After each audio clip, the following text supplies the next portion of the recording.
وإذا تليت عليهم آياته زادتهم إيمانا وعلى ربهم يتوكلون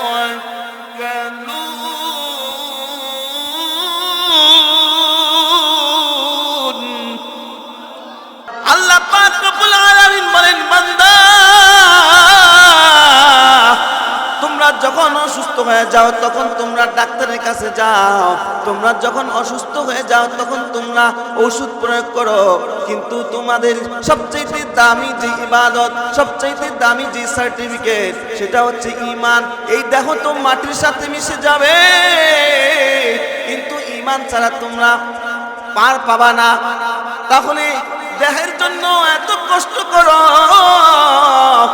কিন্তু এই ঈমান যখন তোমাদের হারা যায়, তোমাদের বাজারের মধ্যে তোমাদের তো এমন কোনো ঔষধ নাই যে ওই দোকান থেকে কিছু ঔষধ আই না, এরপর যদি দিলের মধ্যে ঢেলা দেই তাহলে তোমাদের ঈমান বেড়ে যায়, এমন কোনো ঔষধ আসেনি আপনাদের এলাকায়? আল্লাহ তাআলা কোরআন কারীমে বলেন, ওয়ানুনাজ্জিলু মিনাল কুরআনি মা হুয়া শিফাa'un ওয়া রাহমাতুল লিল মুমিনিন।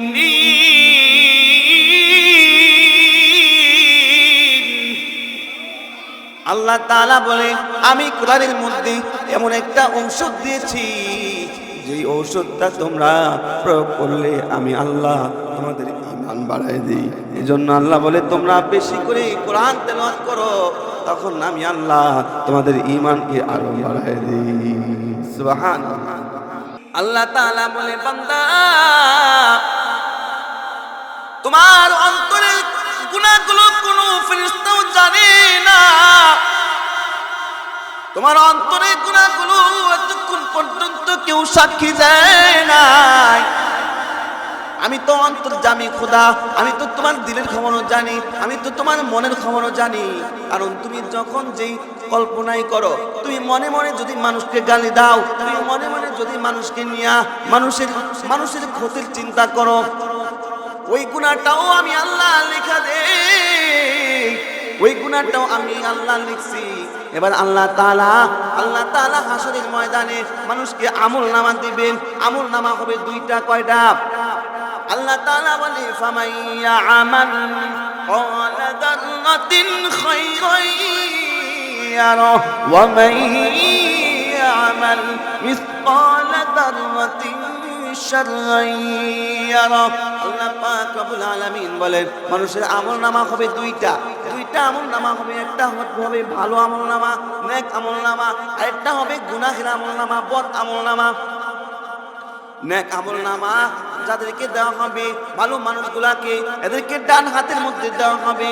ডান হাতে আমলনামা পাওয়ার পর এরা হাসতে হাসতে আল্লাহর জান্নাতের দিকে চলে যাবে। এবার গুনাহগার নাফরমান বান্দাগুলো এরা নেককারদের মতো হাত পাতবে। আল্লাহ তাআলা বলবে, এইভাবে নয়, এইভাবে ডান হাত নয়, কোন হাত? ভাই বাম হাত। বাম হাতটা কিভাবে? না, এইভাবে নয়, এটা ঘুরায় দাও। ও ফেরেশতারা, এই হাতটা পেছায় দাও। হাতটা পেছায় দেওয়া হবে, বুকটা ছিদ্র করে পিছনের দিকে দেওয়া হবে। পিছনের দিকে দিয়া এরপর আমলনামা দিবে। এবার নাফরমানটা আল্লাহকে ডাক দিয়া বলবে, মালিক, এত কষ্ট দিয়া আমলনামা দিলা, কিন্তু আমলনামা তো দেখতে পাই না।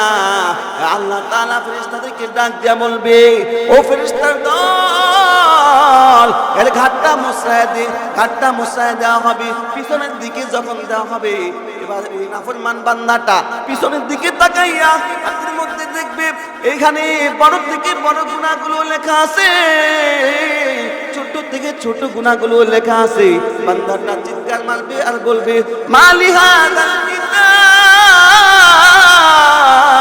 লা ইউগাদিরু সগীরা কাবীরাতান ইল্লা আহসাহা।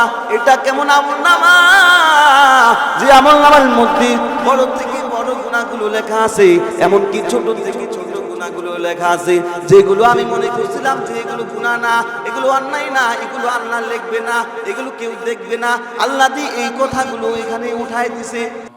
أعوذ بالله من الشيطان الرجيم.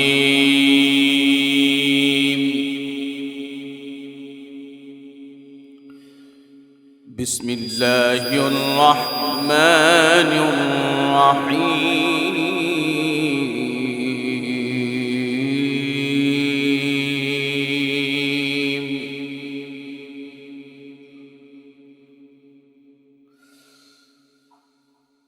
لو أنزلنا هذا القرآن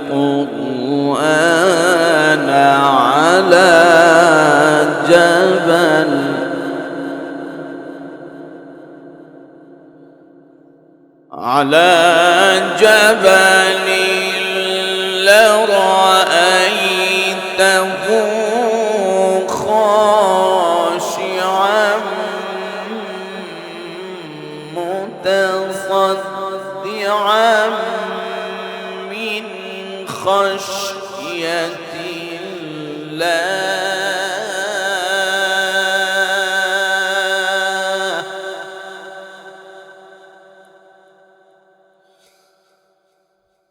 وتلك الأمثال نضربها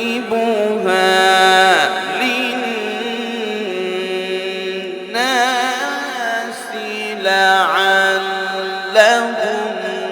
يتفكرون.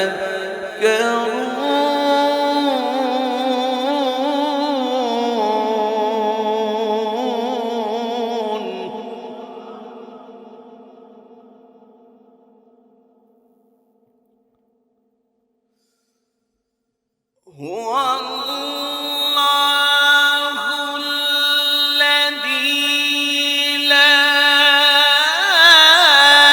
إله إلا هو عالم الغيب والشهادة هو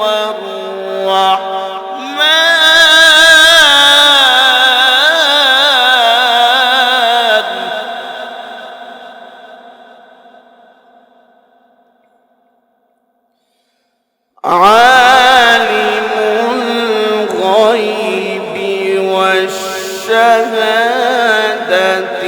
هو الرحمن الرحيم.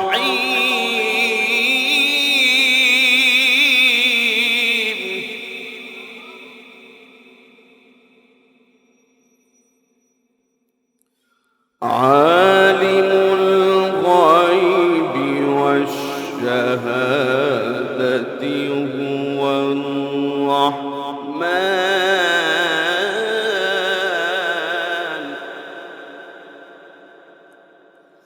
عالم الغيب والشهادة هو الرحمن الرحيم. هو الله الخالق هو الله الذي لا إله إلا هو الملك القدوس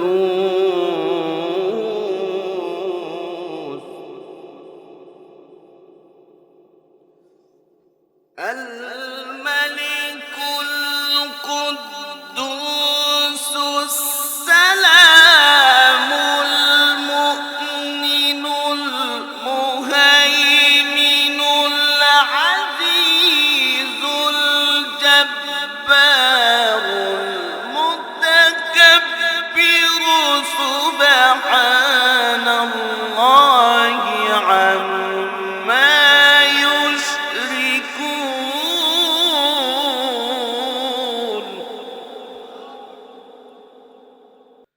الملك القدوس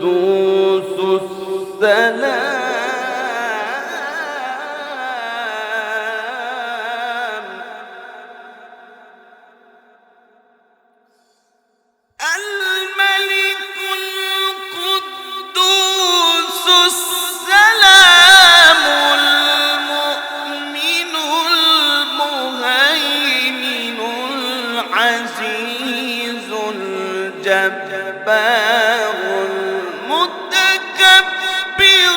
سبحان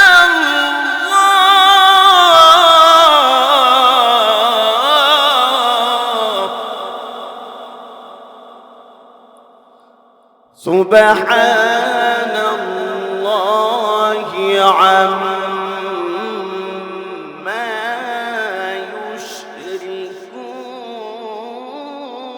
يشركون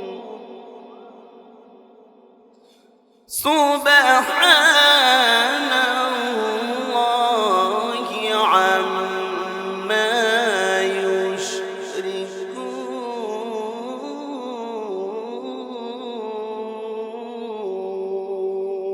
يشركون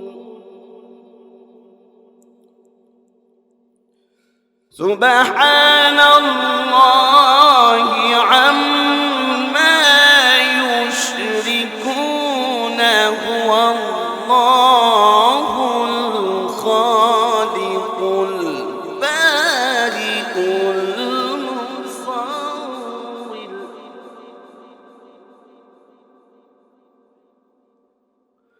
والله الخالق البارئ المصور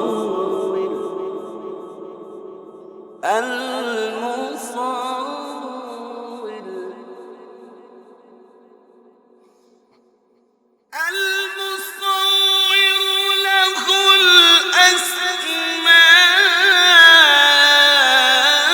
الأسماء الحسنى يسبح له ما في السماوات والأرض وهو العزيز الحكيم المصور له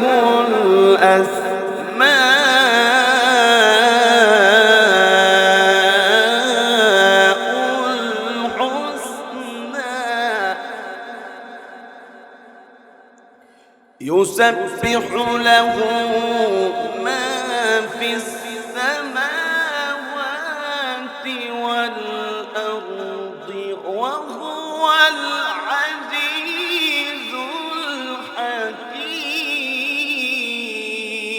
الحكيم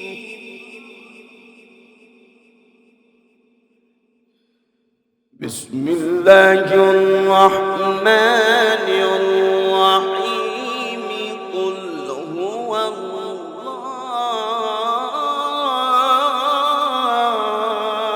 الله قل هو الله أحد الله الصمد لم يلد ولم يولد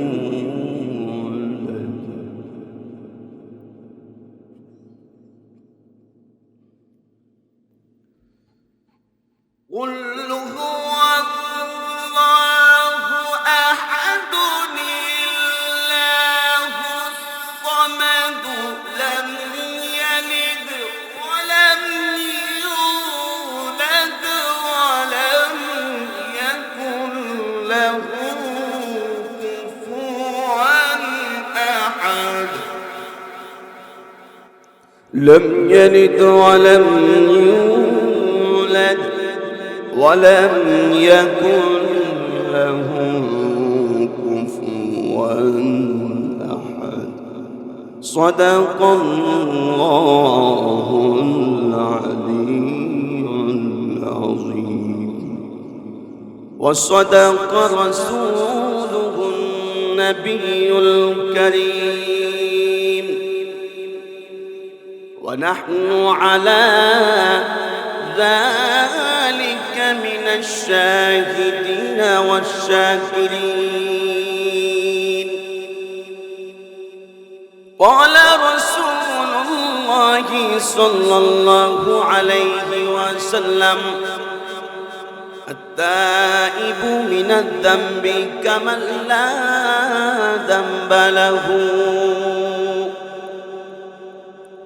أو كما قال عليه الصلاة والسلام সকলেই মুহাব্বতের সাথে দুরূদ ইব্রাহিম পাঠ করি আল্লাহুম্মা সাল্লি আলা মুহাম্মাদিন ওয়া আলা আলি মুহাম্মাদ কামা সাল্লাইতা আলা ইব্রাহিম ওয়া আলা আলি ইব্রাহিম إنك حميد مجيد اللهم بارك على محمد وعلى آل محمد كما باركت على إبراهيم وعلى آل إبراهيم إنك حميد مجيد কে যাও রে ভাই আমার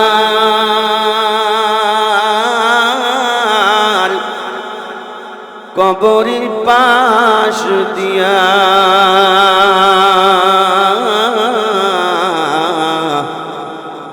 বড় মুসিবতে আছি কইও আমার বাড়িতে যাইয়া তারা যেন দোয়া করে আল্লাহর রাস্তায় দান করে তারা যেন দোয়া করে আল্লাহর রাস্তায় দান করে সেই সওয়াব পাবো আমি কবরে বসিয়া বড় মুসিবতে আছি কইও আমার বাড়িতে যাইয়া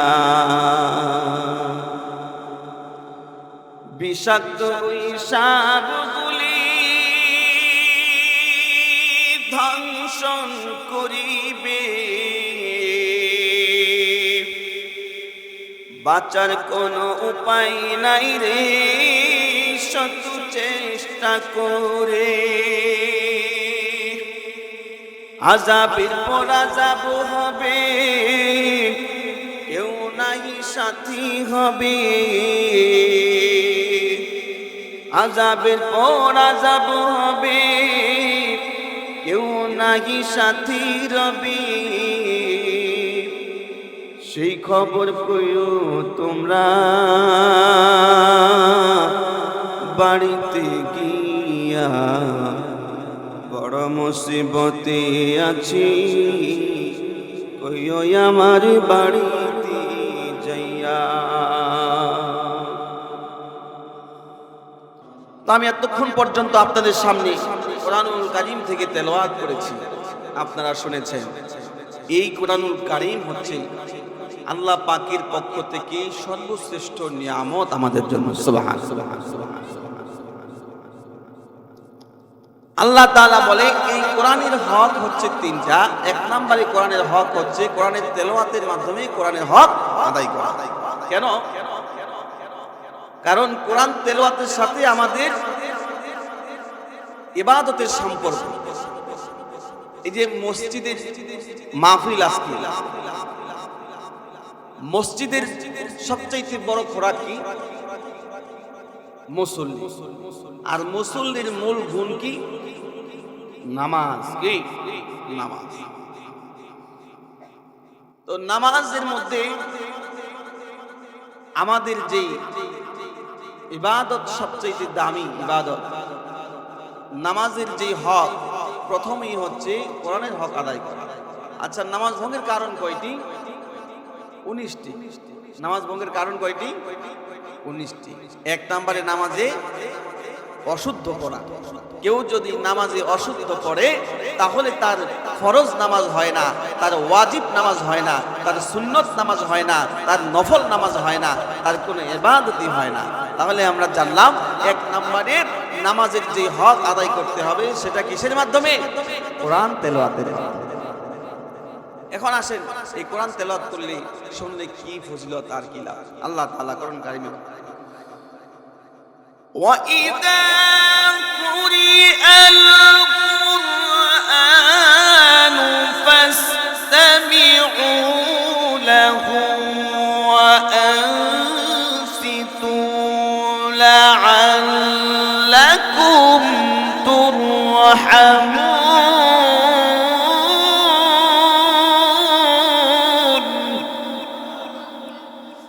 আল্লাহ পাক রব্বুল আলামিন বলেন, তোমাদের সামনে যখন কোরআনের তেলাওয়াত করা হয় তখন তোমরা মনোযোগ সহকারে শ্রবণ করো।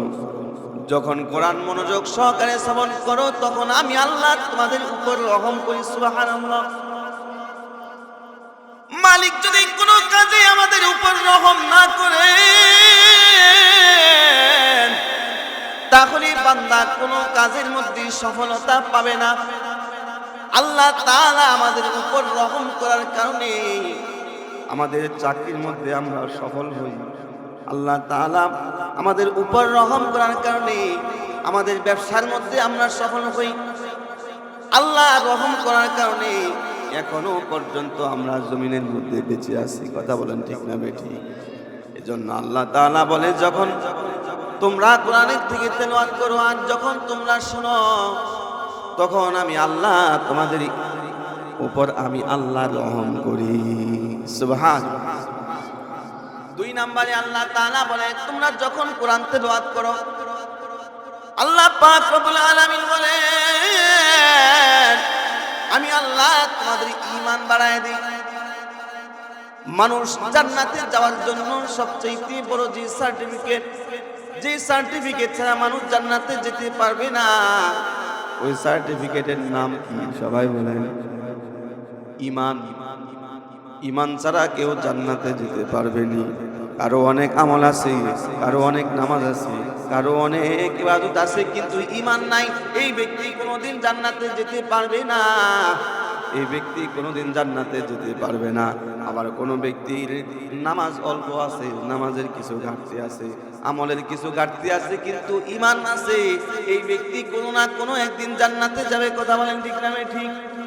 এজন্য আল্লাহ পাক রব্বুল আলামিন বলেন, বান্দা তোমরা যখন গুনাহ করো, অপরাধ করো, অন্যায় করো, তখন তোমাদের ঈমান নষ্ট হয়ে যায়। তোমরা কালেমাওয়ালা মুসলমান, তোমরা মায়ের গর্ভে মুসলমান, তোমরা নামে মুসলমান, কিন্তু তোমরা গুনাহ আর অন্যায় করার কারণে তোমাদের ঈমান থাকে না। তো তোমরা যখন বেশি করে কোরআন তেলাওয়াত করো তখন আল্লাহ তাআলা কোরআন কারীমে ইরশাদ করেন, وَإِذَا تُلِيَتْ عَلَيْهِمْ آيَاتُهُ زَادَتْهُمْ إِيمَانًا وَعَلَى رَبِّهِمْ يَتَوَكَّلُونَ।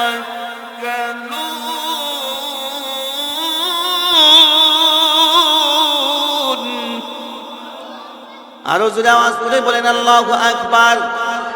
আল্লাহ পাক রব্বুল আলামিন বলেন, বান্দা তোমরা যখন অসুস্থ হয়ে যাও তখন তোমরা ডাক্তারের কাছে যাও, তোমরা যখন অসুস্থ হয়ে যাও তখন তোমরা ওষুধ প্রয়োগ করো, কিন্তু তোমাদের সবচেয়ে দামি যে ইবাদত, সবচেয়ে দামি যে সার্টিফিকেট সেটা হচ্ছে ঈমান। এই দেহ তো মাটির সাথে মিশে যাবে, কিন্তু ঈমান ছাড়া তোমরা পার পাবা না। তাহলে দেহের জন্য এত কষ্ট করো, কিন্তু এই ঈমান যখন যখন তোমাদের হায়া যায়, তোমাদের বাজারের মধ্যে তোমাদের তো এমন কোনো ঔষধ নাই যে ওই দোকান থেকে কিছু ঔষধ আই না, এরপর যদি দিলের মধ্যে ঢেলা দেই তাহলে তোমাদের ঈমান বেড়ে যায়, এমন কোনো ঔষধ আসেনি আপনাদের এলাকায়? আল্লাহ তাআলা কোরআন কারীমে বলেন, وَنُنَزِّلُ مِنَ الْقُرْآنِ مَا هُوَ شِفَاءٌ وَرَحْمَةٌ لِّلْمُؤْمِنِينَ।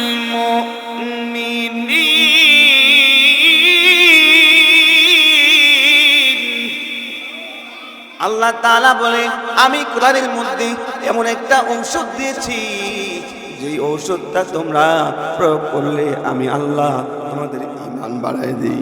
এজন্য আল্লাহ বলে, তোমরা বেশি করে কোরআন তেলাওয়াত করো, তখন আমি আল্লাহ তোমাদের ঈমানকে আরো বাড়ায় দিই। সুবহানাল্লাহ। এবার 3 নম্বরে আল্লাহর পয়গম্বর বলেন, তোমরা যখন কোরআনুল কারীম তেলাওয়াত করো তখন আমি আল্লাহ তোমাদের আমলনামায় প্রত্যেকটা অক্ষরে 10টা করে নেক দান করি। মানুষ যখন বয়ান শুনে আর ওয়াজ শুনে তখন তার জিম্মায় এসে যায় এই অনুযায়ী তার আমল করা। যদি আমল না করে তাহলে সে গুনাহগার হবে। হাসরের ময়দানে আল্লাহর কাছে আর বলা যাবে না, হায় আল্লাহ আমরা তো কিছু বুঝি নাই, কিছু জানি না, এই জন্য আমরা ইবাদত করতে পারি না।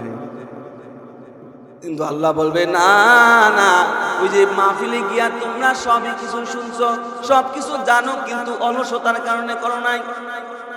দুনিয়ার লোভে পড়ে তোমরা অন্যায় করেছো, দুনিয়ার মধ্যে পড়ে তোমরা অন্যায় করেছো, অপরাধ করেছো। কিন্তু আল্লাহ পাক রব্বুল আলামিন বলেন, তোমরা এই সব কাজ করেছো তোমাদের খায়েশতের কারণে, নফসের কারণে তোমরা অন্যায় করো, অপরাধ করো। কিন্তু এই অপরাধের কারণে তোমাদের ওই দিন আল্লাহ তাআলা এই কথা শুনবেন না। কিন্তু এই যে এখন আপনারা এখন আমার জবান থেকে তেলাওয়াত শুনছেন, আল্লাহ তাআলা বলে বয়ান শোনার পরে যদি আমল না করো তাহলে আরো গুনাহ হবে। সওয়াব হইলে হইতেও পারে, না হলে না হইতে পারে। কিন্তু কোরআন তেলাওয়াত যে শুনলা, কোরআন তেলাওয়াত যে করলা, এই জন্য আমি আল্লাহ নগদ তোমাদের আমল নামায় 10টা করে নেক দান করলাম। আমি আপনাদের সামনে সূরা ইখলাস 3 বার পাঠ করেছি। কয়বার? কেউ যদি সূরা ইখলাস একবার পাঠ করে, আল্লাহর রাসূল সাল্লাল্লাহু আলাইহি ওয়াসাল্লাম বলেন, এই ব্যক্তির আমলনামায় কোরআনের 3 ভাগের 1 ভাগ পড়ার সওয়াব আল্লাহ দান করেন।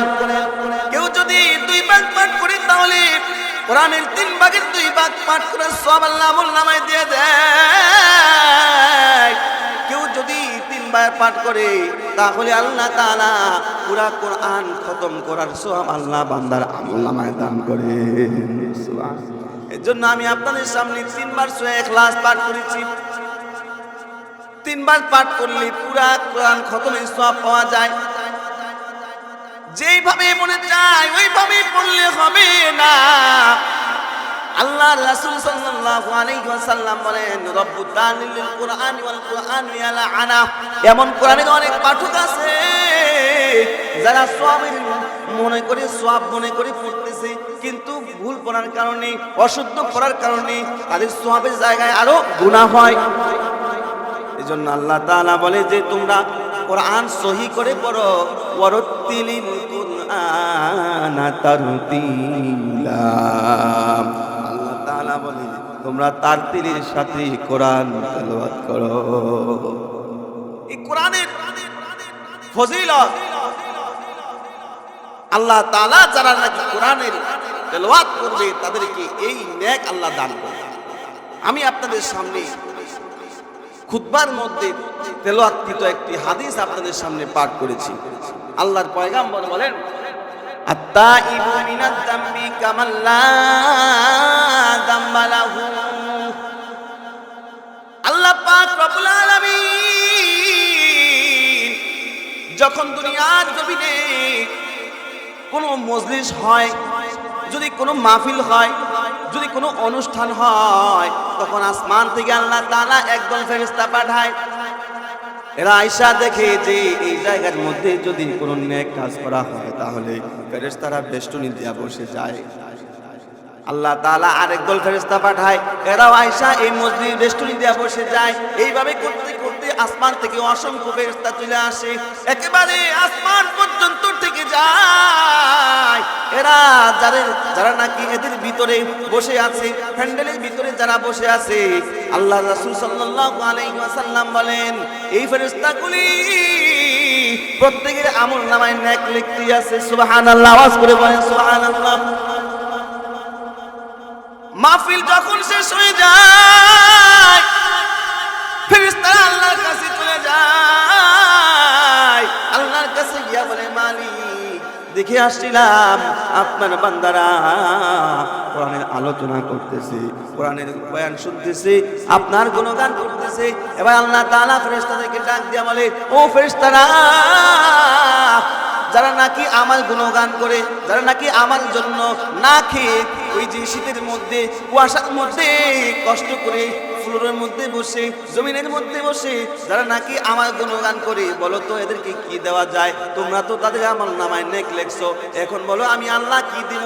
এবার আল্লাহ তাআলার কাছে ফেরেশতারা বলবে, মালিক আপনি যেমন আল্লাহ, আপনি যেমন বড়, আপনার পুরস্কারও তেমন বড়, আপনি কি দিবেন আপনার বান্দাদেরকে আপনি ভালো জানেন। আল্লাহ তাআলা বলে, ফেরেশতার দল, তাহলে শুনে রাখো, আমার যে বান্দারা কোরআনের মজলিসে বসে কোরআনের বয়ান শুনে তাদের সমস্ত গুনাহগুলো আমি আল্লাহ মাফ করে দিলাম। আল্লাহর কাছ থেকে এর চাইতে বড় পুরস্কার আর আছে? এর চাইতে বড় পুরস্কার নাই। আচ্ছা, এখন যদি আল্লাহ বলে ডাক দিয়া যে তোমরা যে এত কষ্ট করে এখানে বয়ান শুনতেছো, তো তোমরা যা চাও তাই তোমাদেরকে দিবে। আচ্ছা, এখন আপনারা কি চাইবেন? হ্যাঁ, জান্নাত তো পাইবেন ইবাদতের মাধ্যমে, কিন্তু দুনিয়া থেকে আল্লাহর কাছে সবচেয়ে বড় পাওয়া কি? গুনাহ মুক্ত জিন্দেগি। যে গুনাহ আল্লাহ ক্ষমা করবে, এটাই হচ্ছে আল্লাহর পাকের কাছ থেকে সবচেয়ে বড় চাওয়া। তো সবচেয়ে বড় চাওয়া হচ্ছে গুনাহ মুক্ত জিন্দেগি আল্লাহর কাছ থেকে সব সময় চাওয়া। আল্লাহ আপনি আমাদেরকে গুনাহ মুক্ত জিন্দেগি দান করেন। যদি গুনাহ মুক্ত জিন্দেগি আপনি পান তাহলে আপনি ধন্য, কারণ গুনাহ যে ব্যক্তি থাকবে এই ব্যক্তি জাহান্নামে যাবে, এই ব্যক্তি গুনাহ অনুযায়ী তার জাহান্নামের আগুনে জ্বলতে হবে। এরপর ঈমান থাকলে এই ব্যক্তি কোনোদিন জান্নাতে যাবে। কিন্তু যে ব্যক্তির কোনো গুনাহ নাই এই ব্যক্তি জাহান্নামে যাবে না, এই ব্যক্তি জান্নাতেও যাবে, আল্লাহর দিদারও পাবে, সবই পাবে। এখন গুনাহগুলো আমাদের কেন হয় এটা আমাদের জানা দরকার না? যদি আমরা বুঝতে পারি যে এই কারণে এই নিয়মগুলো ফলো করলে আমাদের গুনাহ হবে না, যদি আপনারা বুঝতে পারেন এই কথাগুলো, যে এই কথাগুলো স্মরণ রাখলে আমাদের গুনাহ আগামীকাল থেকে অবশ্যই আশা করি যদি এখন 100% হয়ে থাকে অনেকটাই 50% কমে যাবে। আমরা যখন গুনাহ করি তখন আমাদের গুনার বিরুদ্ধে কিছু সাক্ষী দাঁড়ায় যায়। আচ্ছা, চোর কখন চুরি করে বলেন তো? যখন মনে করে তাকে কেউ দেখে না। ডাকাত কখন ডাকাতি করে? যখন সে মনে করে কেউ তাকে দেখে না। জিনাকার কখন জিনা করে? যখন সে মনে করে তাকে কেউ দেখে না। অন্যায়কারী কখন অন্যায় করে? যখন সে মনে করে তাকে কেউ দেখে না। আমরাও গুনাহ করি কখন? যখন মনে করি যে আমাদেরকে কেউ দেখে না। কিন্তু আল্লাহ তাআলা বলে, তোমরা যখন গুনাহ করো, তোমরা যখন অপরাধ করো, তখন আমি আল্লাহ তোমাদের এই গুনাহের বিরুদ্ধে হাসরের ময়দানে 8টা সাক্ষী দাঁড় করায় দিব। সবাই বলেন কয়টা? এই 8টা সাক্ষী যদি এখান থেকে আপনারা জেনে যেতে পারেন, এই 8টা সাক্ষী যদি মুখস্থ করে যেতে পারেন, তাহলে আশা করা যায় আগামীকাল থেকে আপনাদের গুনাহ অনেকটাই কমে যাবে। ওমা তাওফিকি ইল্লা বিল্লাহ। তোমাদের গুনাহের বিরুদ্ধে 1 নম্বরে যে সাক্ষীটা আল্লাহ তাআলা হাসরের ময়দানে দাঁড় করায় দিবে, আল্লাহ তাআলা সূরাতুল জিলজালের 4 নম্বর আয়াতের মধ্যে বলেন, আল্লাহ তাআলা বলেন, ইযা যুলজিলাতিল আরদু زلزالها وأخرجت الأرض أثقالها وقال الإنسان ما لها يومئذ تحدث أخبارها আল্লাহ তাআলা বলে জমিনের মধ্যে যখন জালজালা শুরু হয়ে যাবে, জমিনের মধ্যে যখন কম্পন শুরু হয়ে যাবে, ওই যে মাঝে মাঝে ভূমিকম্প হয়, জমিনের মধ্যে ছোট ছোট জালজালা হয়, আল্লাহ তাআলা বলে বান্দা তোমরা যখন গুনাহ করো, তোমরা যখন অন্যায় করো, তখন জমিন আমার কাছে বলে মালিক আপনি আমাকে অনুমতি দেন, ওয়াল আরদু তাস্তাআযান মিনহু, আয় আল্লাহ আপনি আমাকে অনুমতি দেন আমার পাশটা আমি উল্টায় দিই। বলেন তো জমিন যদি পাশ উল্টায় দেয় আমরা কই যাবো? জমিনের নিচে। জমিন বারবার আল্লাহর কাছে ফরিয়াদ জানায়, কিন্তু আল্লাহ বলে ফাইন কানা আবিদিকুম ফাশানুকুম বিহি, না না এই বান্দাদেরকে আমি বড় করে মায়া বানাইলাম, এত মায়া দিয়া বান্দাদেরকে বানাইলাম, এটা আমার কুদরতি হাত দ্বারা বানানো, দেখি আমার বান্দা গুনাহ কইরা কইরা আমার কাছে তওবা করে কিনা।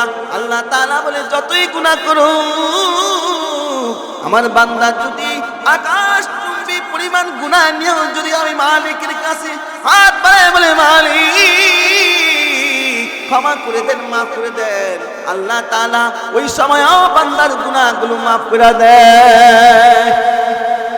এজন্য আমাদের এক নম্বরে যেই গুনার জন্য সাক্ষী হিসাবে দাঁড়ায় যাবে, আল্লাহ তাআলা বলে এক নম্বরে গুনার জন্য সাক্ষী হিসাবে দাঁড়াবে জমিন।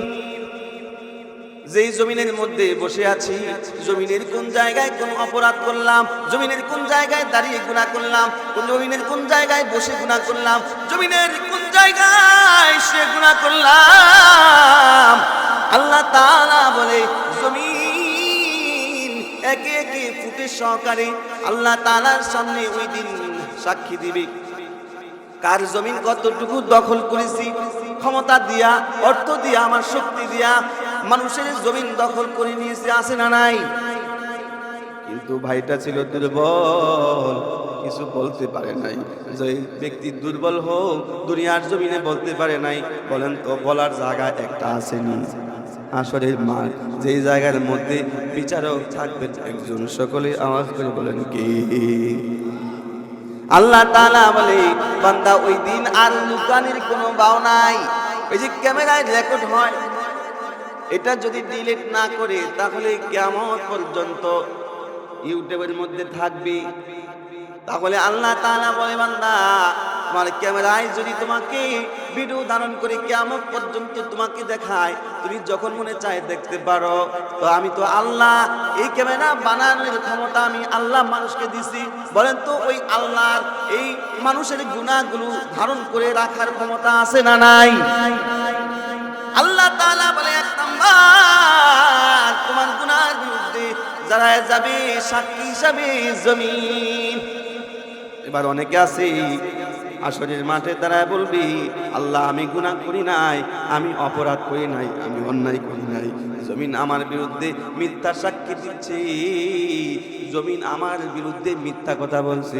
কারণ ওই সময় আল্লাহ এমন কহার রূপ নিয়ে আল্লাহ বসবেন, আল্লাহ এমন হুঙ্কার দিবেন, মানুষগুলো ভয়ে কাঁপতে থাকবে।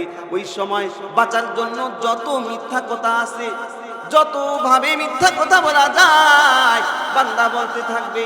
আমরা দুনিয়াতেই তো একটা অপরাধ থেকে বাঁচার জন্য, আমরা বাঁচার জন্য কত মিথ্যা কথা বলি, আছে না নাই? কত মিথ্যা কথা বলি, সারাদিন কয়টা সত্য কথা বলছি বলতে পারবো না, কিন্তু মিথ্যা কথা বলছি অগণিত।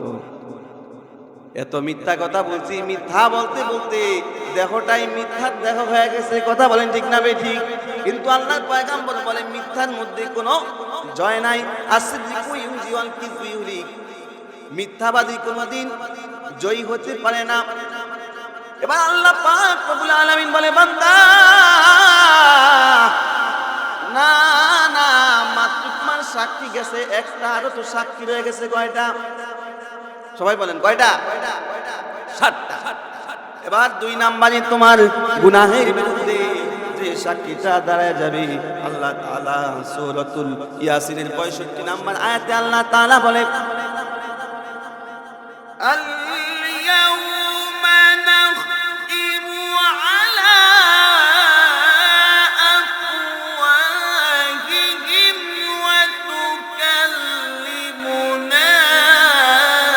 أيديهم وتشهد أرجلهم بما كانوا يكسبون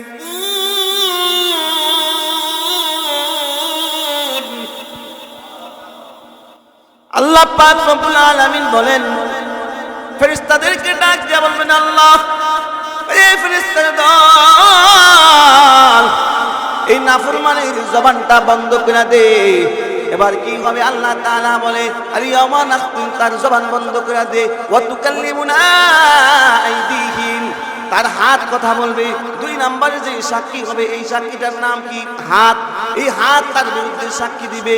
এই হাত দিয়া কার গায়ে অন্যায় ভাবে আমি আঘাত করছি, এই হাত দিয়া কাকে মারছি, এই হাত দিয়া কখন চুরি করছি, এই হাত দিয়া কখন ডাকাতি করছি, এই হাত দিয়া কখন সুদ নিয়েছি, এই হাত দিয়া কখন ঘুষ নিয়েছি, এই হাতের জবান আল্লাহ খুলে দিবে আসরের ময়দানে। এই হাত বান্দার বিরুদ্ধে আল্লাহর কাছে সাক্ষী দিবে।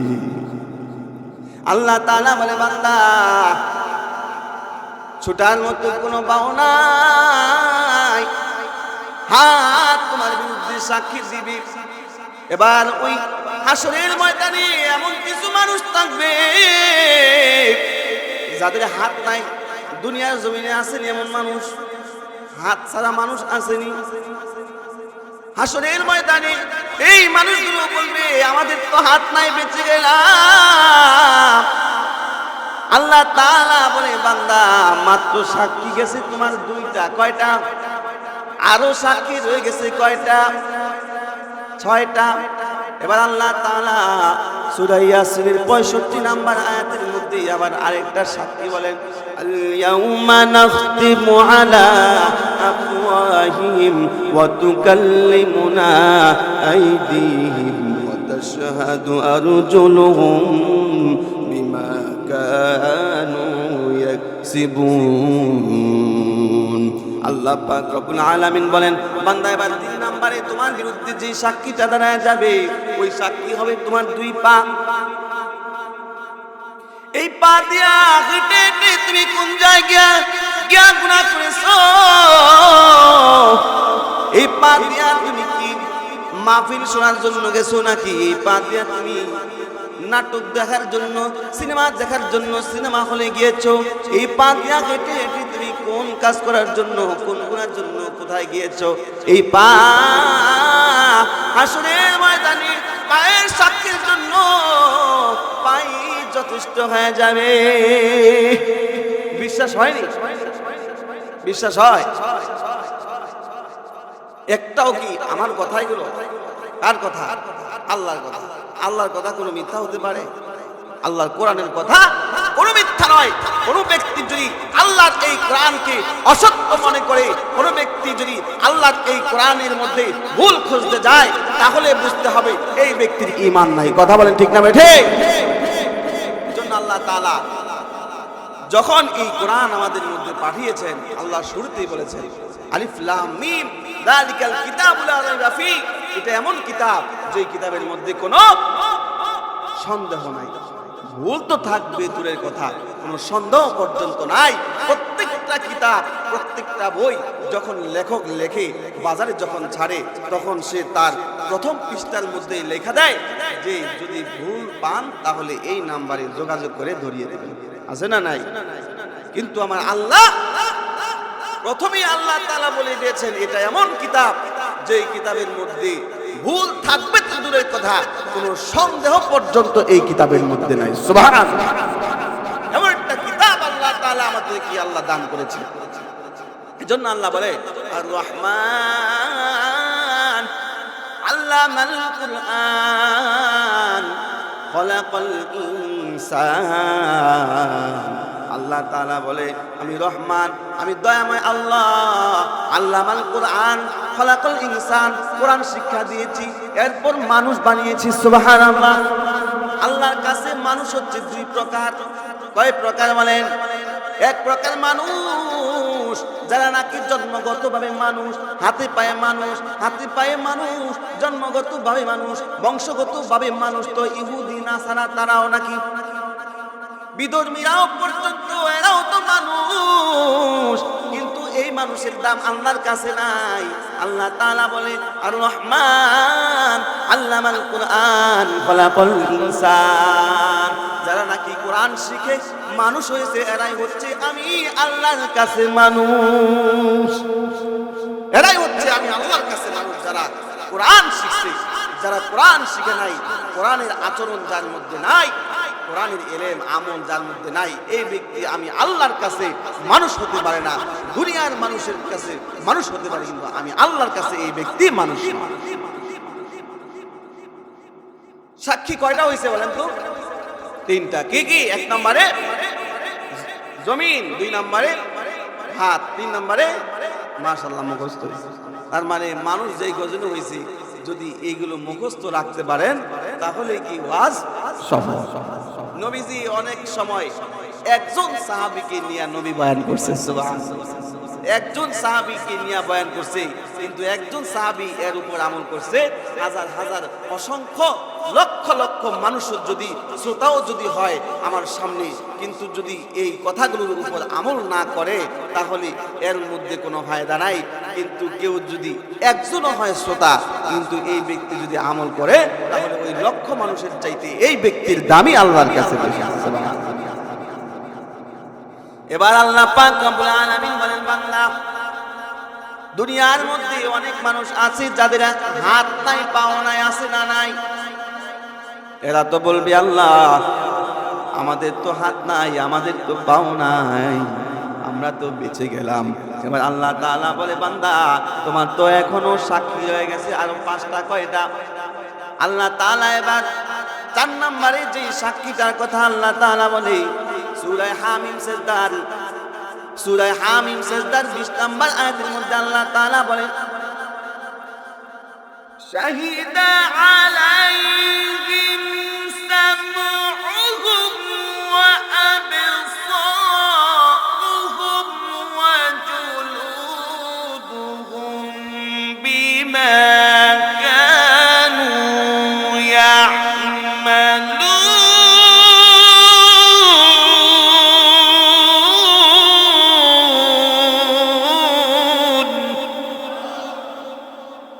আল্লাহ পাক রব্বুল আলামিন বলেন বান্দা তুমি এই কান দিয়া কি শুনছো?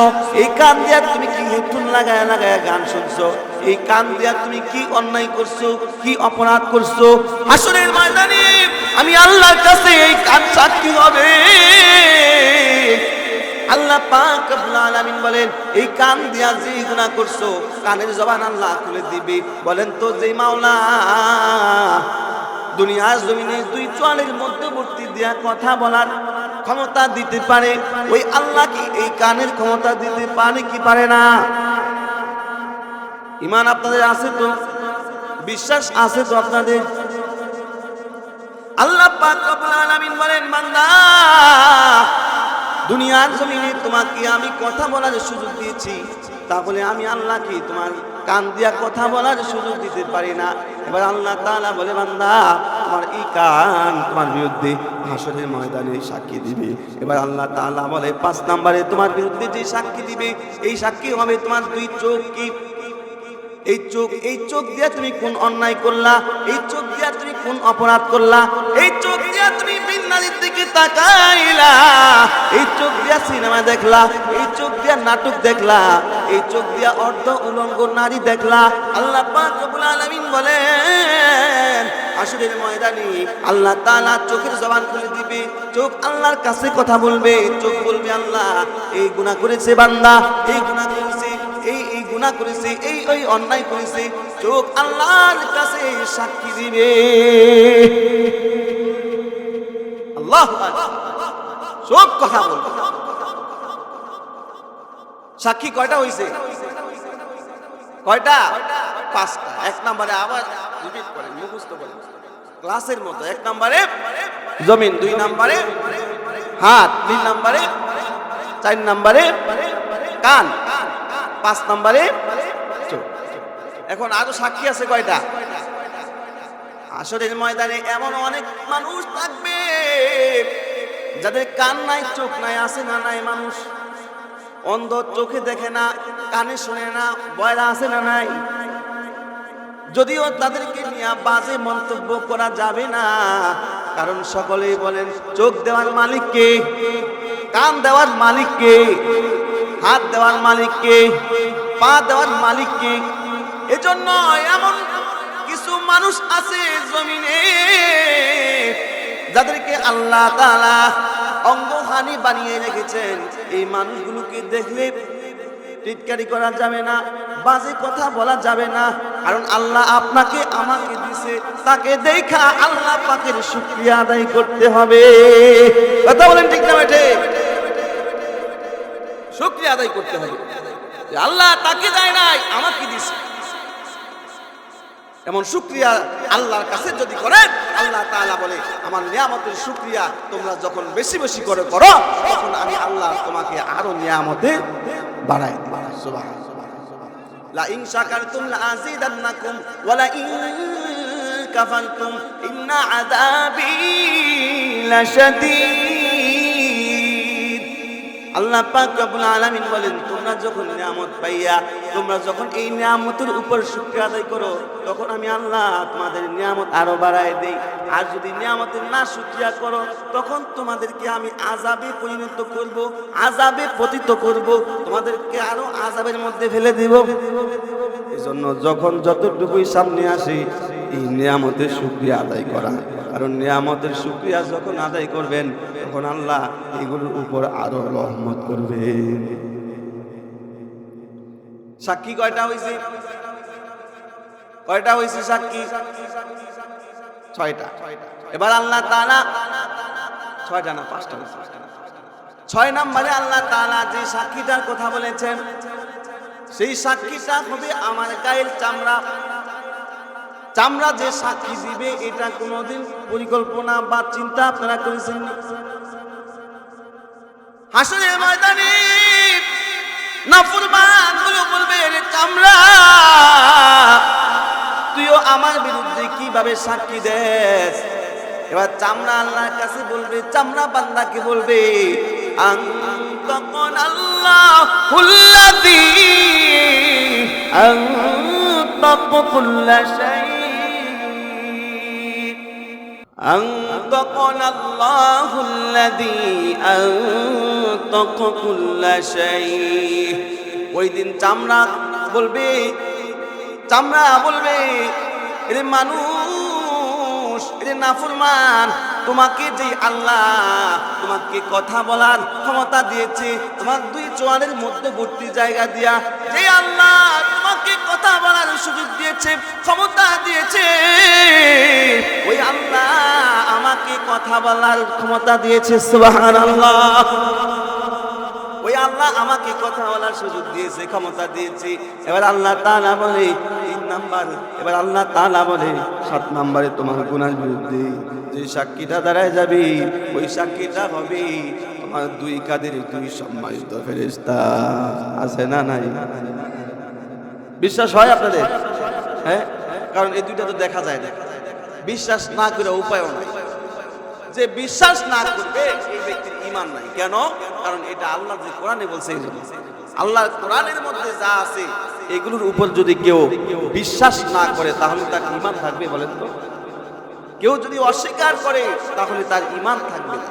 আপনি মানেন না, আপনি আমল করেন না, ওইটা আপনার ব্যাপার, কিন্তু যদি অস্বীকার করেন, তাহলে কিন্তু আপনি আল্লাহর বিরোধী করলেন, আপনি কিন্তু আল্লাহর সাথে বিরোধী করলেন, তাহলে কিন্তু আপনার ঈমান থাকবে না।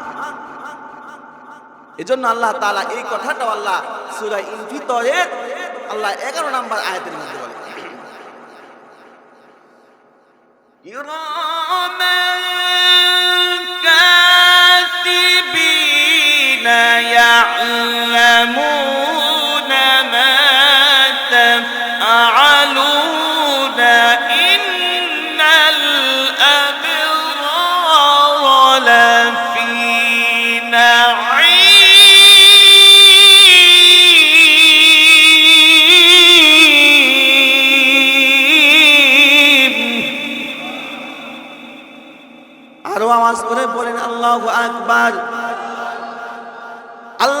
কোরআন শুনতে খারাপ লাগে না, ভালো লাগে?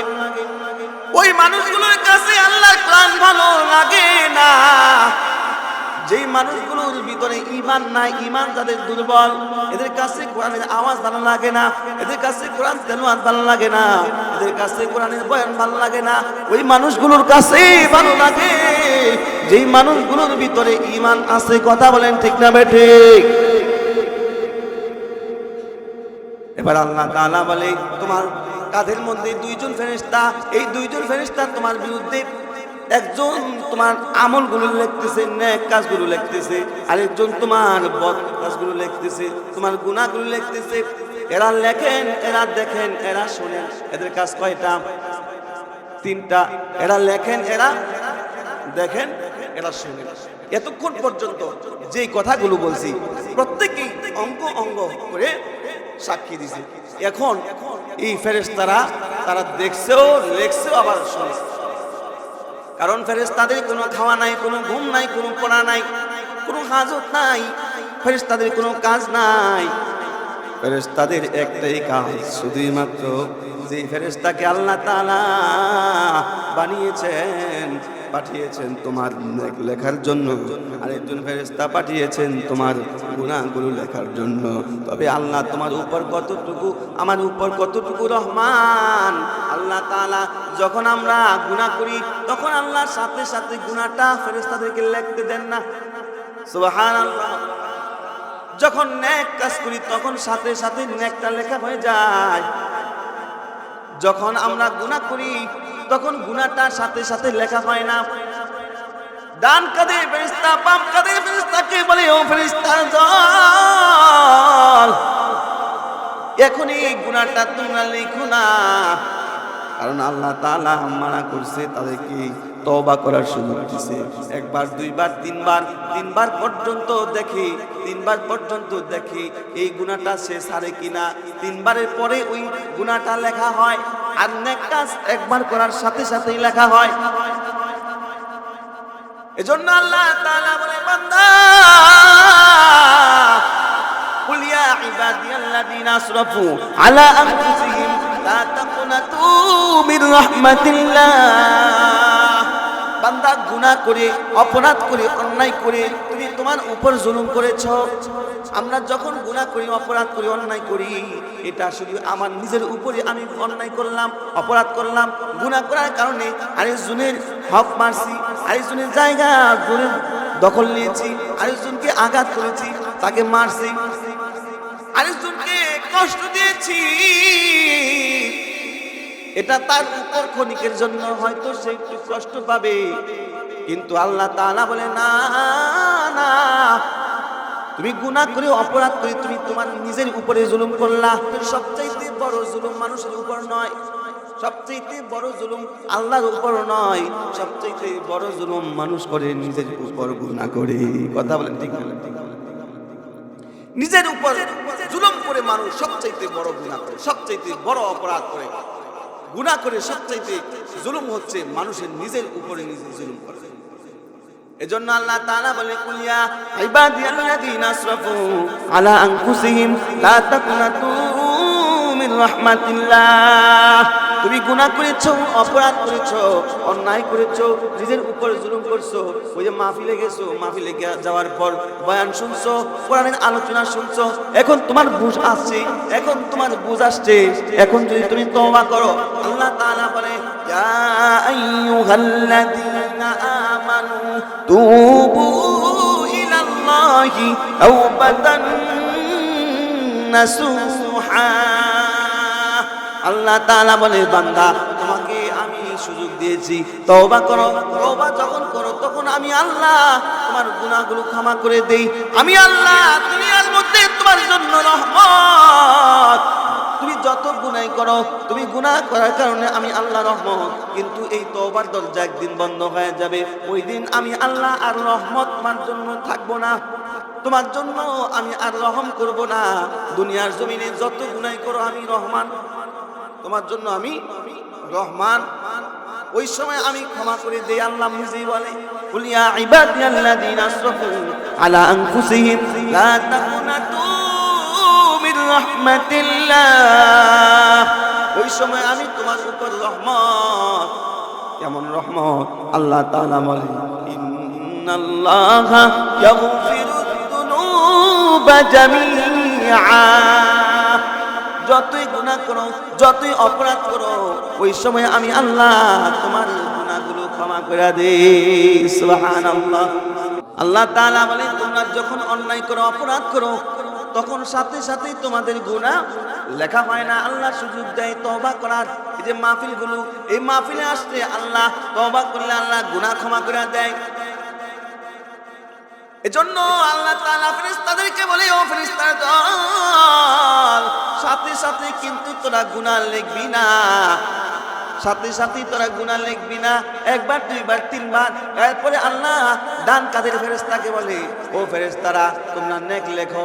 এরপর বাম কাঁধের ফেরেশতাকে বলে, তিনবার করার পরে এরপর গুনাহটা লিখবি। সাক্ষী কয়টা হলো? 7টা। কয়টা? 7টা। এক নাম্বার কি? এক নাম্বার এখন ভালো করে মুখস্থ হয় না। এক নাম্বার, 2 নাম্বার, 3 নাম্বার, 4 নাম্বার কান, মাশাআল্লাহ। 5 নাম্বার, 6 নাম্বার গায়ের চামড়া, পায়ের নিচ থেকে মাথা পর্যন্ত চামড়া। 7 নাম্বার 2 কাঁধের 2 ফেরেশতা। মাশাআল্লাহ। এই যে হুজুরের কাছ থেকে যাদের মুখস্থ হয় নাই শিখে নেবেন ইনশাআল্লাহ। এবার 8 নম্বরে আল্লাহ পাক রব্বুল আলামিন নিজেই সাক্ষী হয়ে দাঁড়াবে। আল্লাহ পাক রব্বুল আলামিন বলেন, ইকরা কিতাবাক, নাও পড়ো, এটা আমি আল্লাহর পক্ষ থেকে একটা নোট। সকলেই এক এক করে সাক্ষী দিছে, আমার একটা সাক্ষী আছে, নাও আমি দিলাম। কারণ আগে এদের সাক্ষীগুলো নিয়ে নিলাম, যদি আবার তুমি আমি বললেও অস্বীকার করো, এজন্য প্রমাণ আগেই দিয়ে নিলাম। এখনো একটা সাক্ষী বাকি আছে, যেটা শুধুই মাত্র আল্লাহর কাছে আছে। আল্লাহ তাআলা বলে, ইন্নাল্লাহা সামিউম বাসীর।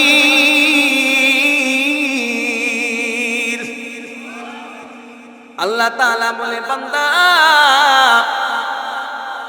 তোমার অন্তরের গুনাহগুলো কোনো ফেরেশতাও জানে না। তোমার অন্তরের গুনাহগুলো এতক্ষণ পর্যন্ত কেউ সাক্ষী দেয় নাই। আমি তো অন্তর্যামী খোদা, আমি তো তোমার দিলের খবরও জানি, আমি তো তোমার মনের খবরও জানি। কারণ তুমি যখন যেই কল্পনাই করো, তুমি মনে মনে যদি মানুষকে গালি দাও, তুমি মনে মনে যদি মানুষকে নিয়ে মানুষের ক্ষতির চিন্তা করো, ওই গুনাহটাও আমি আল্লাহ লেখা দেই, ওই গুনাহটাও আমি আল্লাহ লিখছি। এবার আল্লাহ তাআলা হাসরের ময়দানে মানুষকে আমলনামা দিবেন। আমলনামা হবে 2টা। কয়টা? আল্লাহ তাআলা বলে, ফামান ইয়ামাল ক্বালা যাররাতিন খায়রান ইয়ারাহ ওয়া মান ইয়ামাল মিসকালা যাররাতিন শাররান ইয়ারাহ। আল্লাহ পাক রব্বুল আলামিন বলেন, মানুষের আমলনামা হবে 2টা। 2টা আমলনামা হবে, একটা হবে ভালো আমলনামা, নেক আমলনামা, আর একটা হবে গুনাহের আমলনামা, বদ আমলনামা। নেক আমলনামা যাদেরকে দেওয়া হবে, ভালো মানুষগুলাকে, এদেরকে ডান হাতের মধ্যে দেওয়া হবে। ডান হাতে আমলনামা পাওয়ার পর এরা হাসতে হাসতে আল্লাহর জান্নাতের দিকে চলে যাবে। এবার গুনাহগার নাফরমান বান্দাগুলো এরা নেককারদের মতো হাত পাতবে।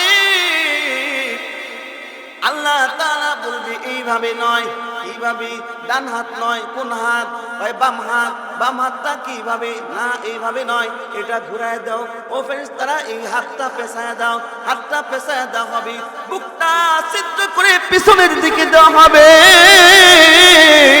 পিছনের দিকে দিয়া এরপর আমলনামা দিবে। এবার নাফরমানটা আল্লাহকে ডাক দিয়া বলবে, মালিক, এত কষ্ট দিয়া আমলনামা দিলা, কিন্তু আমলনামা তো দেখতে পাই না। আল্লাহ তাআলা ফেরেশতাদেরকে ডাক দিয়া বলবে, ও ফেরেশতার দল, এর ঘাড়ে ঘাটটা মুছায় দে, ঘাটটা মুছায় দেওয়া হবে। পিছনের দিকে যখন দেওয়া হবে, এবার ওই নাফরমান বান্দাটা পিছনের দিকে তাকাইয়া হাতের মধ্যে দেখবে এখানে বড় থেকে বড় গুনাহগুলো লেখা আছে, ছোট থেকে ছোট গুনাহগুলো লেখা আছে। বান্দাটা চিৎকার মারবে আর বলবে মালি হাযাল কিতাব লা ইউগাদিরু সগীরা কাবীরাতান ইল্লা আহসাহা। এটা কেমন আমলনামা যে আমলনামার মধ্যে বড় থেকে বড় গুনাহগুলো লেখা আছে, এমনকি ছোট থেকে ছোট গুনাহগুলো লেখা আছে, যেগুলো আমি মনে করছিলাম যে এগুলো গুনাহ না, এগুলো অন্যায় না, এগুলো আল্লাহ লিখবে না, এগুলো কেউ দেখবে না, আল্লাহ দি এই কথাগুলো এখানে উঠায় দিছে, আল্লাহ এই কথাগুলো এই জায়গার মধ্যে লিখে দিছে। বার বান্দাটা আল্লাহর কাছে বলবে আল্লাহ গুনাহ করেছি, অপরাধ করেছি, অন্যায় করেছি, মাফ করে দেন।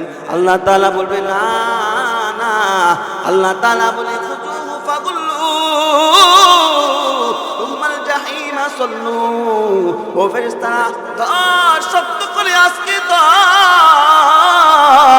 দুনিয়ার জমিনে যখন অন্যায় করছে, অপরাধ করছে, আমি আল্লাহ মাঝে মাঝে ভূমিকম্প দিয়া শাসন করছি।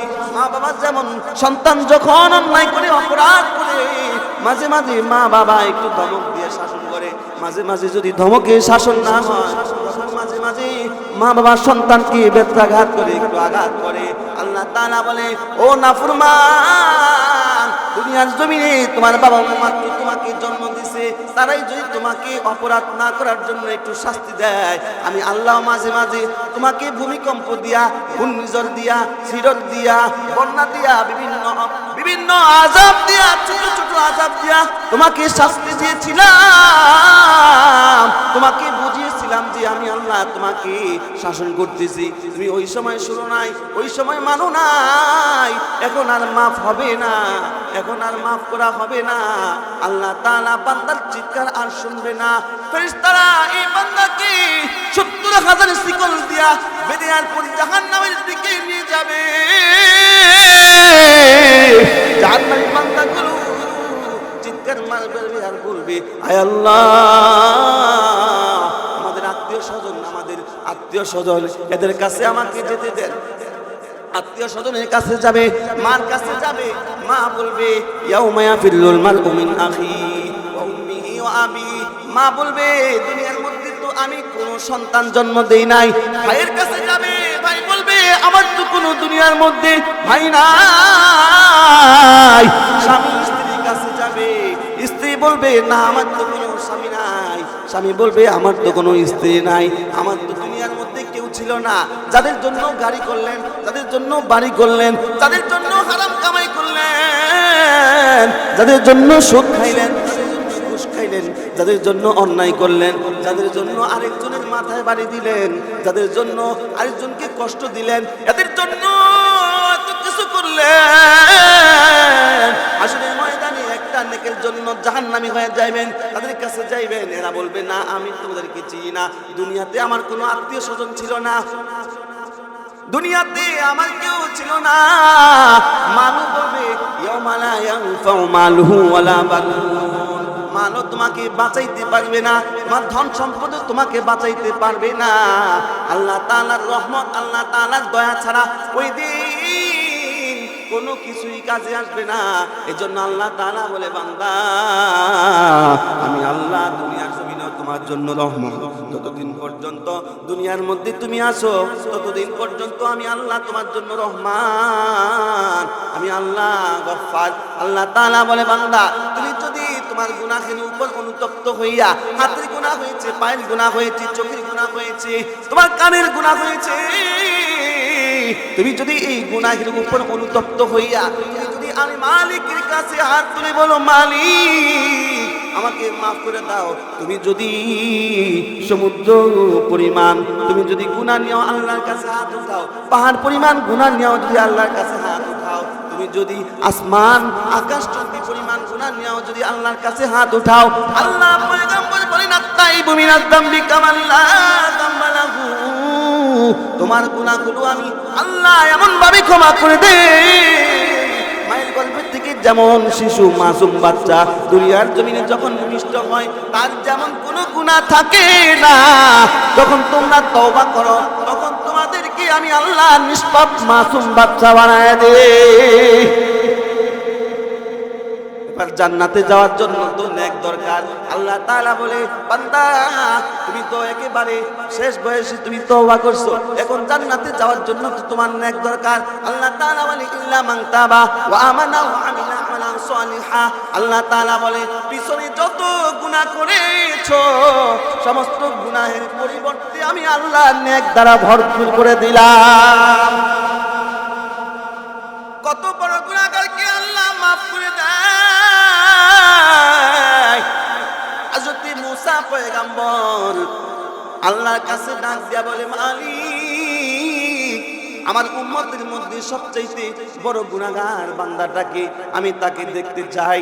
তোমার সবচাইতে বড় গুনাহগার বান্দাটাকে, আমার সবচাইতে বড় উম্মত যেটা গুনাহগার তাকে আমি একটু দেখতে চাই। এবার মুসা আলাইহিস সালামকে আল্লাহ তাআলা বলে, মুসা ওই জঙ্গল ওই গেটের মধ্যে দাঁড়াইবা, যে ব্যক্তিটা ওই সর্বপ্রথম ওই জঙ্গলার ভিতরে ওই গেট দিয়ে প্রবেশ করবে ওই ব্যক্তিটাই হচ্ছে আমার সবচাইতে অপছন্দনীয় বান্দা, তোমার সবচাইতে গুনাহগার উম্মত। মুসা পয়গম্বর দাঁড়ায় গেছে, গুনাহগার বান্দা দেখবে। মুসা আলাইহিস সালাতু ওয়াস সালাম ওই জঙ্গলার গেটের মধ্যে দাঁড়ায় দেখি একটা ব্যক্তি কোলের মধ্যে একটা বাচ্চা নিয়ে জঙ্গলার ভিতরে ঢুকছে। মুসা পয়গম্বর বুঝতে পারলেন এই ব্যক্তিটাই হচ্ছে সবচেয়ে বড় নাফরমান। এবার মুসা পয়গম্বর নাফরমানকে দেখা, মুসা পয়গম্বর তো গর্বী মানুষ, তার মেজাজ গরম, সে একজন জিদি নবী, সবচাইতে মেজাজ গরম যেই নবীর ছিল হচ্ছে তিনি হচ্ছেন মুসা পয়গম্বর। মুসা পয়গম্বর বলে, আল্লাহ একে দেখা তো আমার মেজাজ গরম হয়ে গেছে, এবার এমন একটা নেককার বান্দা দেখান যেই নেককার বান্দাটাকে দেখা আমার মনটা শান্ত করব, আমার দিলটা আমি শান্ত করব। এবার আল্লাহ তাআলা মুসা পয়গম্বরকে ডাক দিয়া বলে, মুসা যে জায়গার মধ্যে দাঁড়াইয়া তুমি গুনাহগার বান্দা দেখছো ওই গেটের সামনে দাঁড়ায় যাইবা বিকাল বেলায় আবার ওই জঙ্গলা থেকে যে ব্যক্তিটা সর্বপ্রথম জঙ্গলা থেকে এই গেট দিয়ে বের হবে এই ব্যক্তিটাই হচ্ছে আমি আল্লাহর কাছে সবচাইতে পছন্দনীয় বান্দা। এই ব্যক্তিটাই হচ্ছে তোমার উম্মতের মধ্যে সবচাইতে ভালো বান্দা, তোমার সবচাইতে ভালো উম্মত, নেককার উম্মত। মুসা পয়গম্বর বড় আশা নিয়া ওই জঙ্গলার গেটের সামনে দাঁড়ায় গেছে। দাঁড়ায় দেখে যে ব্যক্তিটা সকালবেলায় সবচাইতে বড় গুনাহগার ওই ব্যক্তিটাই আবার সর্বপ্রথম ওই জঙ্গলা থেকে বের হয়েছে। বুঝে থাকলে বলুন তো, যে ব্যক্তি সকালবেলায় ঢুকছে এই ব্যক্তিটা কি গুনাহগার, সবচাইতে বড় গুনাহগার। এবার আমার ওই ব্যক্তিটাই সর্বপ্রথম জঙ্গলা থেকে বের হয়েছে। আল্লাহ তাআলা মুসা পয়গম্বর আল্লাহর কাছে ডাক দেয়া বলে, মালিক যে ব্যক্তিটা তোমার কাছে সকালবেলায় এত বড় পাপী বান্দা হয়, এত বড় নাফরমান বান্দা হয়, এই ব্যক্তিটা বিকাল বেলায় আমার কাছে তোমার কাছে এমন প্রিয় হয়। এত প্রিয় কিভাবে হয়? মুসা আলাইহিস সালামকে আল্লাহ ওয়াকিয়া শোনায়, মুসা তার কোলের মধ্যে যে বাচ্চাটা, ওই বাচ্চাটা তাকে বলে, ও বাবা এত বড় জঙ্গলা আমি আমার জীবনে দেখি নাই, এর চাইতে আরো বড় কোন জায়গা কি আল্লাহর জমিনের মধ্যে আছে?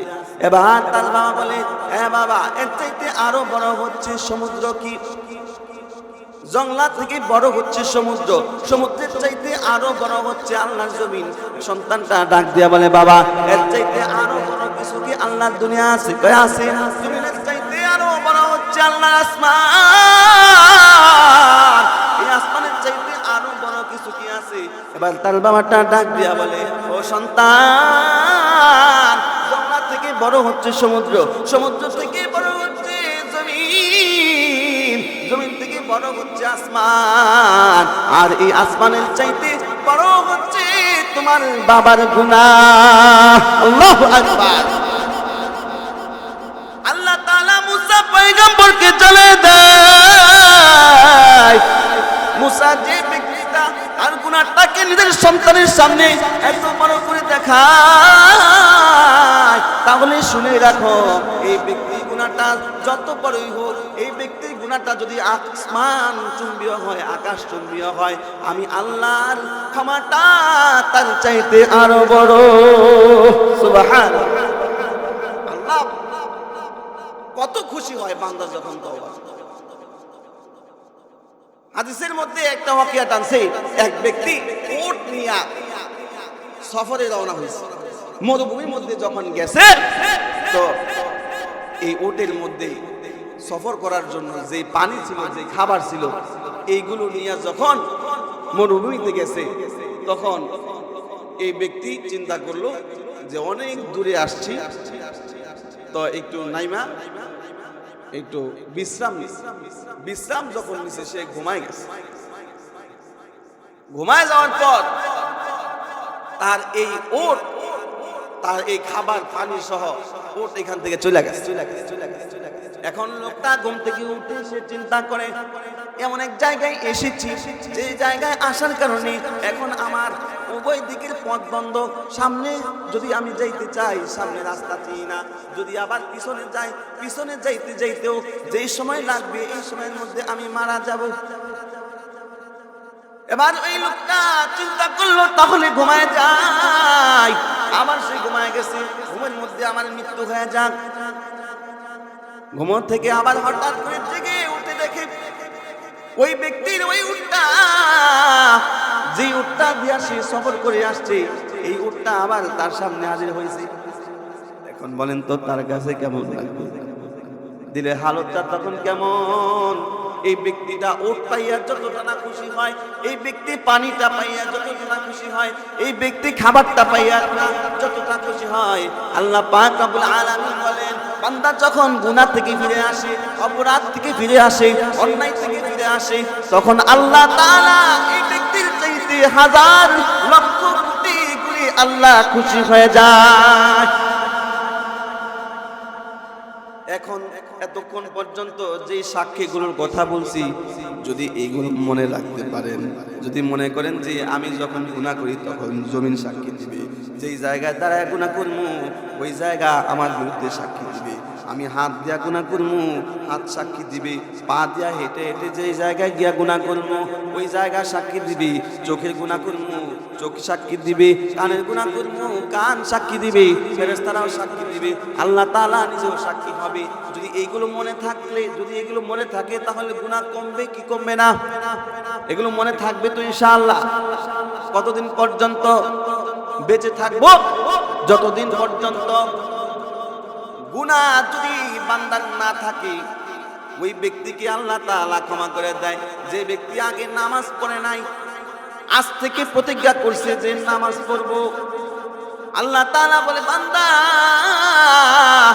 তুমি যত নামাজ তুমি কাজা করছো, পড়ো নাই, তুমি আজকে তওবা করার কারণে ওই তওবাকেই তওবা বলা হয়। আজকে ওয়াজ শোনার পরে এরপর যদি আর ফজর না কাজা হয়, আজকে ওয়াজ শোনার পরে এরপর যদি আর যোহর কাজা না হয়, আর যদি নামাজ ছুটে না যায়, ইচ্ছাকৃতভাবে যদি আর নামাজ ছুটে না যায়, আল্লাহ তাআলা বলে ওই তওবাকে বলা হয় তওবায়ে নাসুহা। ওই তওবাকে বলে তওবায়ে নাসুহা। শুধুই মাত্র ইস্তিগফার করার নাম তওবা নয়। তওবা অর্থ হচ্ছে ফিরে আসা। তওবা অর্থ কি? ফিরে আসা। যে ব্যক্তি গুনাহ থেকে ফিরে আসে, এই ব্যক্তিকেই বলে তওবায়ে নাসুহা। এই ব্যক্তি যদি তওবায়ে নাসুহা করে ফিরে আসে, আল্লাহ তাআলা তার যত নামাজ কাজা হয়েছে, তার যত অন্যায় হয়েছে, অপরাধ হয়েছে, সমস্ত নামাজের গুনাহগুলো আল্লাহ ক্ষমা করে দেয়, সমস্ত অন্যায় অপরাধের গুনাহগুলো আল্লাহ ক্ষমা করে দেয়। আল্লাহ তাআলা যেন আমাদের সকলের জিন্দেগির গুনাহগুলো মাফ করে দেয়। সকলেই বলি আমিন। এজন্য বেশি বেশি করে ইস্তেগফার করতে হবে। যত বেশি ইস্তেগফার করব, আল্লাহ তত আমাদের গুনাহ মাফ করবে। আমরা তো ইস্তেগফার করব তো দূরের কথা, আমরা ইস্তেগফার তো বুঝেই না। ইস্তেগফার বুঝেই না। নবী নিজেও প্রতিদিন 100 বার তওবা করছে। কয় শতবার? 100 বার। নবীর কোনো গুনাহ আছে? নবীরা কি মাসুম? নবীরা মাসুম। যে ব্যক্তি নবীকে মাসুম মনে না করবে, এই ব্যক্তি ঈমান থাকবে না। ওই নবী পর্যন্ত প্রতিদিন 100 বার তওবা করছে। ইয়া আইয়ুহান নাসু তুবু ইলাল্লাহি ওয়াস্তাগফিরু ফাইন্নী আতুবুল ইয়াউমা মিআতা মাররা। পয়গম্বর বলেন আমি নবী নিজেই প্রতিদিন 100 বার তওবা করি। নবীর গুনাহ না থাকলে, নবীর গুনাহ নাই, নবীর গুনাহ নাই, নবী যদি প্রতিদিন 100 বার তওবা করে তাহলে আমরা কতবার করার দরকার? হিসাব নাই। যে গুনাহ করি এই গুনাহ পরিমাণ আমরা তওবা করিনি। আল্লাহ তাআলা বলে বান্দা ফাকুল তুস্তাগফিরু রাব্বাকুম ইন্নাহু কানা গফফারা ইউরসিলিস সামাআ আলাইকুম মিদরারা। তোমরা যখন গুনাহ করো আর যখন ইস্তিগফার পড়ো, ইস্তিগফারের পাওয়ার এমন, ইস্তিগফারের পাওয়ার এমন, মানুষের জামা যখন ময়লা হয়ে যায়, এই জামা যেমন সাবান দিয়া ধৌত করে, এই জামা যেমন সোডা দিয়া ধৌত করে, যেমন এই ধৌত করার পরে জামাটা একেবারে ঝকঝকে সাদা হয়ে যায়, তেমন ভাবে এই ইস্তিগফার হচ্ছে এমন সাবান। এই ইস্তিগফারের সাবান দিয়া যদি বান্দা তার গুনাহগুলোকে ধৌত করে, আল্লাহ তাআলা তার গুনাহগুলোকে এমন ভাবে মুছে দেয় যেন সে পূর্বের ন্যায় মাসুম বাচ্চার মতো। আল্লাহ তাআলা ওই যে মায়ের গর্ভ থেকে ধারণ করলে, ভূমিষ্ঠ হইলে যেমন তার গুনাহ থাকে না, এমন গুনাহ মুক্ত জিন্দেগি আল্লাহ তাকে দান করে। এজন্য এই গুনাহ মুক্ত জিন্দেগি চাইতো। মনে আসেনি ওই যে প্রথমে বলছিলাম যে আল্লাহর কাছে সবচেয়ে বড় পাওয়া কি? গুনাহ মুক্ত জিন্দেগি। গুনাহ মুক্ত জিন্দেগি এটাই হচ্ছে আল্লাহ পাকের কাছে সবচাইতে বড় চাওয়া। আল্লাহ তাআলা আমাদের সকলকেই গুনাহ মুক্ত একটা জিন্দেগি আল্লাহ তাআলা আমাদেরকে দান করুক। সকলেই পড়ি আমিন। এই যুবক ভাইরা যতদিন পর্যন্ত এই কোরআনের পথে থাকবে, যতদিন পর্যন্ত দ্বীনের পথে থাকবে, আর বেশি দিন বাকি নাই যেদিন এই দেশ, এই দুনিয়া কোরআন শাসন করবেন। কথা বলেন ঠিক না ভাই? ঠিক। এজন্য এই কোরআন শাসন করতে হলে যুবক ভাইদের আগে আগায় আসতে হবে। আমরাও আশাবাদী যুবক ভাইরা যেইভাবে দ্বীনের পিছনে মেহনত করতেছে, যুবক ভাইরা যেইভাবে মাহফিলের পিছনে মেহনত করতেছে, আমরা দেখতেছি যে আগামীতে এদেশ হবে ইসলামের বাংলাদেশ, আগামীতে এদেশ হবে কোরআনের বাংলাদেশ। কথা বলেন ঠিক না ভাই? ঠিক। কোন নাস্তিক, কোন মুরতাদকে এদেশের প্রেসিডেন্ট বানানো যাবে না। কোন বাউল, কোন ফাউল এদেরকে এদেশের কোন ক্ষমতার মধ্যে বসানো যাবে না। কথা বলেন ঠিক না?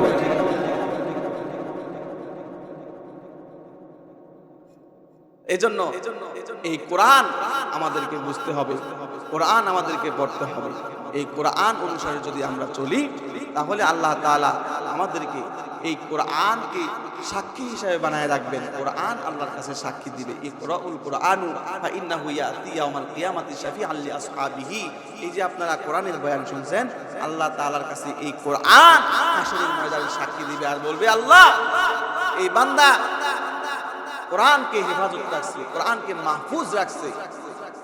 এইভাবে কোরআনের মাহফিল হয়েছে, ওইখানে সহযোগিতা করছে, কোরআনের মাহফিল হয়েছে, ওইখানে বসে কোরআনের বয়ান শুনছে, কোরআনের সম্মানে কোরআনের তেলাওয়াত হয়েছে, কোরআনের তেলাওয়াত শুনছে। যখন এইভাবে কোরআন সাক্ষী দিবে, কোরআনকে এত পাওয়ার দেওয়া হবে যেই পাওয়ার কোনো নবীদেরকে দেওয়া হবে না। কোরআনকে এত পাওয়ার দেওয়া হবে যেই পাওয়ার কোনো আলেমকে দেওয়া হবে না। কোরআনকে এত পাওয়ার দেওয়া হবে যে পাওয়ার কোনো ওলি আউলিয়াকে দেওয়া হবে না। আমরা অনেকেই মনে করি যে মাজারের মধ্যে গেলে ওলি পাওয়া যায়, ওলি আমাদের পক্ষে সাক্ষী দিবে, ওলি আমাদেরকে জান্নাতে নিয়ে যাবে। এই ভুল একটা ভ্রান্ত ধারণার মধ্যে অনেক মানুষ পড়ে তাদের ঈমান হারিয়ে ফেলছে। কথা বলেন ঠিক না ভাই? ঠিক। কোন ওলি কোরআন যে না মানে তাকে কোন ওলি জান্নাতে নিতে পারবে না। কোরআন যে না মানে এই ব্যক্তিকে কোনো বুজুর্গ জান্নাতে নিতে পারবে না। কোরআন যে ব্যক্তি কোরআনের উপর না চলে এই ব্যক্তিকে কোনো আলেম জান্নাতে নিতে পারবে না। এই ব্যক্তিকে কোনো নবীও জান্নাতে নিতে পারবে না। কোরআনকে এত পাওয়ার দেওয়া হবে। আল্লাহ তাআলা বলে এই কোরআনের তিনটা হক। এক নাম্বার হক হচ্ছে কোরআনের তেলাওয়াতের হক আদায় করা, 2 নাম্বার কোরআন বোঝা, 3 নাম্বার এই কোরআন অনুযায়ী আমল করবে। যারা নাকি এই তিনটা হক আদায় করবে কোরআন তাদের পক্ষে সাক্ষী দিবে। সকলেই বলেন এই কোরআনের কথাগুলো কার? আল্লাহ। আল্লাহর কোরআন আল্লাহর কাছে সাক্ষী দিবে। এই কোরআন যখন সাক্ষী দিবে আল্লাহ তাআলা এই কোরআনের উসিলায় বান্দাকে জান্নাত দান করবেন। সুবহানাল্লাহ।